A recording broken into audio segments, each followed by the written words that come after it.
Good morning, my dear students. How are you all? I hope you all are fine at your home. This video for class third and fourth. Third class में आप लोगों को क्या क्या पढ़ना है? विशेषण और विशेषण के भेद। ये इतना सिर्फ क्लास थर्ड के लिए है। क्लास फोर्थ में विशेषण, विशेषण के भेद, विशेषण की अवस्थाएं, विशेषण शब्द की रचना। ओके स्टूडेंट, सबसे पहले हम लोग विशेषण जानते हैं क्या होता है। विशेषण का क्या अर्थ है? विशेषण का शाब्दिक अर्थ होता है विशेषता बताने वाला। जो विशेषता बताता है वो विशेषण कहलाता है। सबसे पहले यहाँ हम लोग पढ़ेंगे, सागर अपने मित्र के साथ एक सुंदर पिकनिक के स्थल पर गया। वहाँ चारों ओर रंग बिरंगे फूल खिले थे। वहाँ कुछ पक्षियों की मीठी आवाज़ें सुनाई दे रही थी। वे सभी एक छायादार वृक्ष के नीचे बैठ गए। घास हरी और नरम थी। सबने मिलकर खाना खाया और ठंडा पानी पिया। अब इसमें जो आपको रेड कलर के जो शब्द दिख रहे हैं, इनसे क्या है कि इस शब्द की हमें विशेषता पता चल रही है। सुंदर पिकनिक, रंग बिरंगे फूल, कुछ पक्षी, मीठी आवाज़ें, छायादार वृक्ष, जिसमें वृक्ष कैसा है? छायादार है। ठीक है, उसी तरीके से जो घास दी गई है वो कैसी है? हरी और नरम घास की विशेषता है। और पानी की विशेषता ठंडा। ये विशेषता बता रहा है शब्द की। ओके स्टूडेंट, आगे हम लोग परिभाषा पढ़ेंगे। जो शब्द संज्ञा या सर्वनाम की विशेषता या गुण बताते हैं वे विशेषण कहलाते हैं। विशेषण की क्या परिभाषा होती है? जो शब्द संज्ञा सर्वनाम के गुण और विशेषता को बताते हैं विशेषण की परिभाषा कहलाती है। आगे हम लोग पढ़ेंगे विशेषण के भेद। विशेषण के 4 भेद होते हैं। ये देखिए कौन कौन से? गुणवाचक विशेषण, परिणामवाचक विशेषण, और आगे देखिए संख्यावाचक विशेषण और सर्वनामिका विशेषण। सबसे पहले अब हम लोग गुणवाचक विशेषण में जानते हैं कि इसमें क्या क्या किस चीज़ का बोध होता है।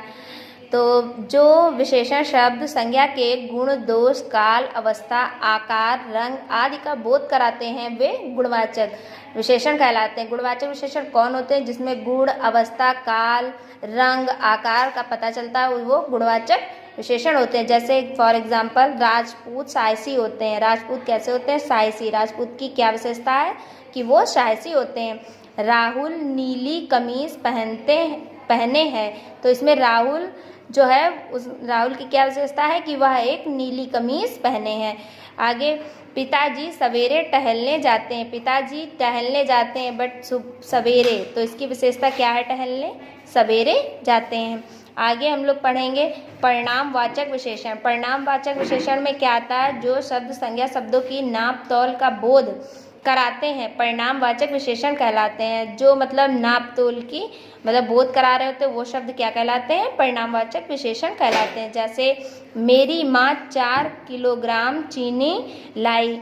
मेरी माँ कितनी चीनी लेके आई है? चीनी की विशेषता क्या है? कि 4 किग्रा। ओके स्टूडेंट, आगे क्या लिखा है? एक बर्तन में 2 लीटर तेल आया। तो एक जो बर्तन है, बर्तन की विशेषता ये है कि उसमें 2 लीटर तेल आया। आगे पढ़ेंगे थोड़ा पानी लाओ। पानी की विशेषता की ये बताया गया है विशेषता कि थोड़ा पानी लेकर आओ। अब आगे हम लोग पढ़ेंगे परिणाम। फिर आगे ये देखिए परिणामवाचक विशेषण के 2 भागों में बांटा जा सकता है। जैसे निश्चित परिणामवाचक विशेषण और अनिश्चित परिणामवाचक विशेषण। निश्चित में क्या आता है? जिसमें नाप तोल की निश्चित रूप से हमें ज्ञात हो वो निश्चित परिणामवाचक में आता है।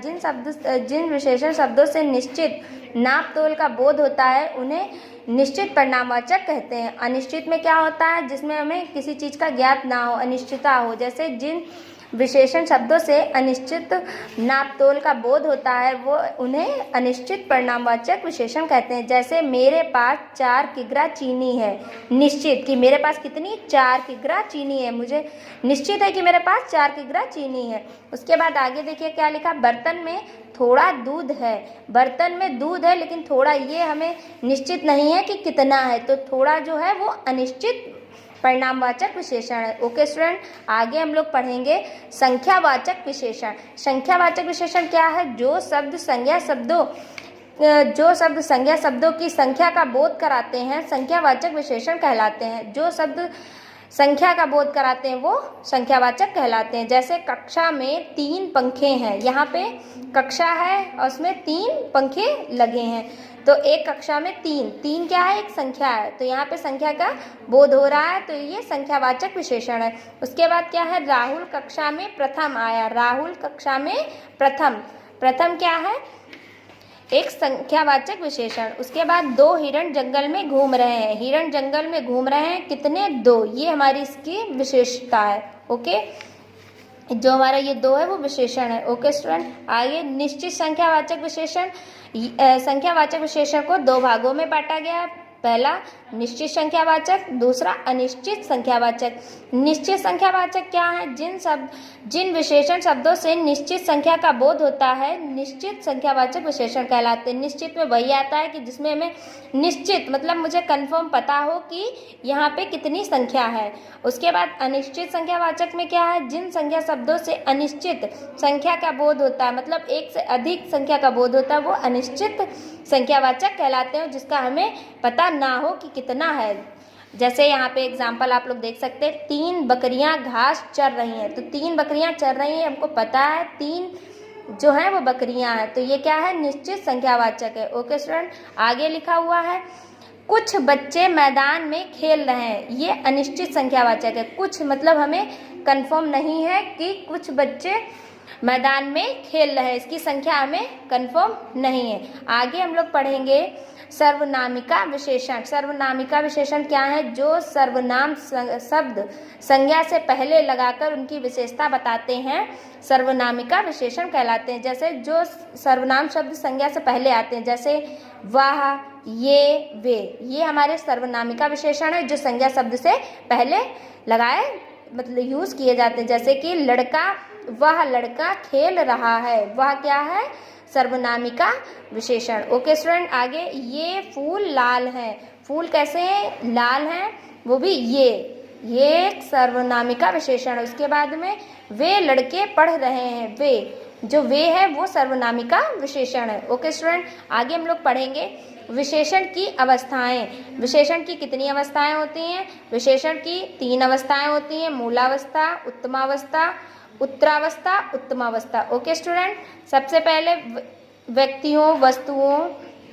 या स्थानों के गुण दोष बताने या उनका मिलन करने को तुलना या विशेषण की अवस्था कहते हैं। विशेषण की कितनी अवस्थाएं हैं, 3, अभी हम आप लोगों को बताएं। मूलावस्था विशेषण, मूलावस्था में क्या क्या है, मूलावस्था साधारण अवस्था को मूलावस्था कहते हैं। जैसे सरला सुंदर लड़की है, इसमें एक ये सरल वाक्य है कि सरला सुंदर लड़की है। ओके, आगे उत्तरावस्था में क्या होता है, 2 व्यक्ति, वस्तु या स्थानों की तुलना में किसी दूसरे से कम या अधिक बताना कहलाती है। जैसे कोई भी 2 वस्तु हैं, उसकी जब तुलना की जाती है, जो तुलना होती है वो क्या है, उत्तरावस्था। जैसे सरला कमला से अधिक सुंदर है, तो सरला कमला से ज़्यादा सुंदर है, इसीलिए 2 लोगों की तुलना यहाँ पर की गई है। उसके बाद में उत्तमावस्था, जब कोई मतलब जब व्यक्ति, वस्तुओं या स्थानों की तुलना किसी एक को सबसे अच्छा बताया जाता हो, मतलब जब कोई बहुत सी चीज़ें हैं उनमें से किसी एक को अच्छा बताया जा रहा हो, सबसे अच्छा, वो उत्तमावस्था। जैसे सरला सबसे सुंदर है, कि सरला सबसे सुंदर है। ओके स्टूडेंट, यहाँ पे आप लोग ये देखिए मूलावस्था, उत्तरावस्था, उत्तमावस्था। ओके स्टूडेंट, शब्दों की रचना। शब्दों की रचना संज्ञा द्वारा, सर्वनाम द्वारा, क्रिया द्वारा, अवयव द्वारा की गई है। जैसे संज्ञा के में क्या विशेषण आएगा, रंग का रंगीला हो जाएगा, दया का दयालु हो जाएगा, ज्ञान का ज्ञानी हो जाएगा। सर्वनाम में विशेषण की रचना, सर्वनाम और विशेषण वह की जगह वैसा हो जाएगा, मैं की जगह मीरा हो जाएगा। आगे क्रिया से विशेषण की रचना, क्रिया में पढ़ना, लड़ना, बेचना, और जब हम इसकी विशेषण की रचना करेंगे तो पढ़ना का पढ़ाकू, लड़ना का लड़ाकू, बेचना का बिकाऊ। ओके स्टूडेंट, आगे अवयव से विशेषण बनाना। जब हम अवयव से विशेषण बनाएंगे तो अवयव कौन कौन से, ऊपर, बाहर। ऊपर का क्या हो जाएगा, ऊपरी, बाहर का बाहरी। Okay student, I hope you understand this topic. Thank you.